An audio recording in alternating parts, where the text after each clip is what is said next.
Hello everyone, কেমন আছো সবাই? আশা করছি সবাই খুব ভালো আছে। এখানে দেখো কলার মোচা নিয়ে চলে আসলাম। আজকে কলার মোচা দিয়ে হবে দুটো রেসিপি। একটা হচ্ছে তোমার কলার মোচা দিয়ে একটা ঘন্ট হবে, আর মাঝখানের যে সিম্পলটা থাকে ওইটা তোমরা কীভাবে খাও আমাকে জানিও। তো এটা দিয়ে আমি আজকে বানিয়ে নেব পকোড়া। তো দেখো এটাকে চিকন করে একদম ফালি করে কেটে নিয়েছি মাঝখান দিয়ে। তারপর এটাকে ফিল্টার করানো জলেই আমি দিয়েছি, কেননা এগুলো কালো হয়ে যায় কষ পড়ে।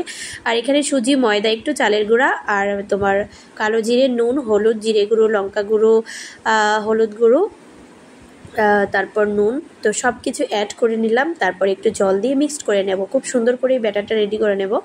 তারপর কিছুক্ষণ এটা ওয়েট করবো। একটু সর্ষের তেলও দিয়ে দেবো আমি এখানে, কেননা তাহলে কি হয় পকোড়াটা খুব ক্রিস্পি হয় যদি অয়েলটা অ্যাড করো। আর এখানে এগুলিতে আমি অয়েল আর তোমার নুন মেখে কিছুক্ষণ রেখে দিয়েছিলাম। তারপর এখানে আমি যে ব্যাটারটা গুলেছি ওইখানে দিয়ে আর গরম গরম তেলেই দিয়ে দেব সেই মোচার যে মোচাটা আর কি, কলার মোচাটা।